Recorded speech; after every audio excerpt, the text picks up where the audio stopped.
une énorme somme qui a fait polémique. Mais qu'ils ne récupéreront pas en entier. Alors que la cagnotte, montée par l'extrême droite et destinée à la famille du policier qui a tiré sur le jeune Naël, vient d'être clôturée, les experts sont formels, l'argent récolté pourrait bien ne pas être versé en entier. En réalité, les bénéficiaires ne récupéreraient même qu'un tiers. Jamais une cagnotte en ligne n'a autant fait parler. Créée par l'extrême droite en soutien au policier qui a tiré sur le jeune Naël, le 27 juin dernier, le tuant à bout portant lors d'un contrôle routier, cet appel au don lancé d'abord par le chroniqueur Jean Messia a été entendu et relayé, puisque plus de 1,6 million d'euros y ont été récoltés.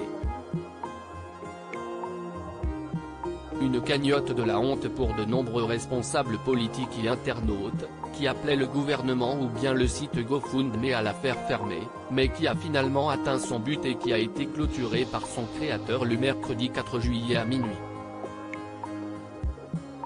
Une décision prise juste après la plainte déposée par la famille du jeune homme pour escroquerie.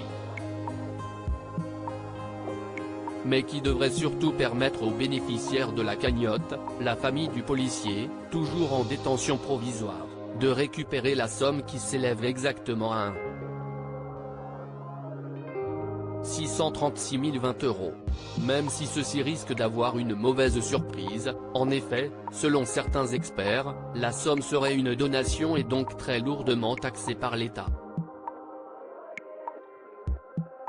En effet, ce genre de don est régi par une loi, notamment lors des questions d'héritage, et est soumis à 60% de taxation. Cela reviendrait donc à retirer 981 612 € après l'attribution de la somme à la femme de l'agent de police, une énorme somme qui partirait tout droit dans les caisses de l'État car l'argent a été donné par un tiers non parent. Un tiers de la somme sans oublier non plus la plateforme, qui prend un gros pourcentage sur la somme, elle touche en effet 2,9% du global, plus 25 centimes pardon, ce qui aboutit à 66 900 de moins. Les bénéficiaires, qui pourraient contester la qualification de don auprès de la justice, pourraient donc ne toucher que 627 828 €.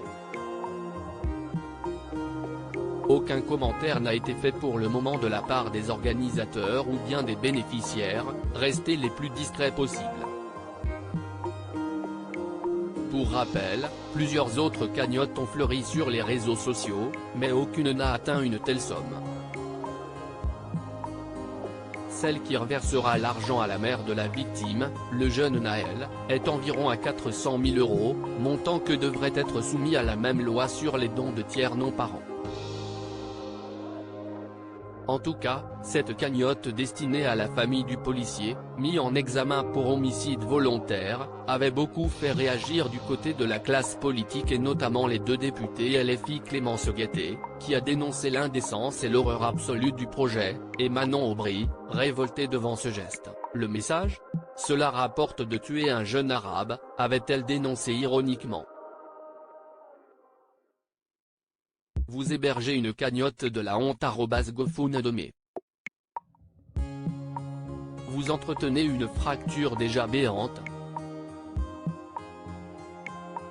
Point clôturé, tweetait encore dimanche Olivier Faure, le président du PS. Mathilde Panot, LFI, et Arthur Delaporte, PS, deux députés, ont quant à eux annoncé qu'ils saisiraient le procureur de Paris.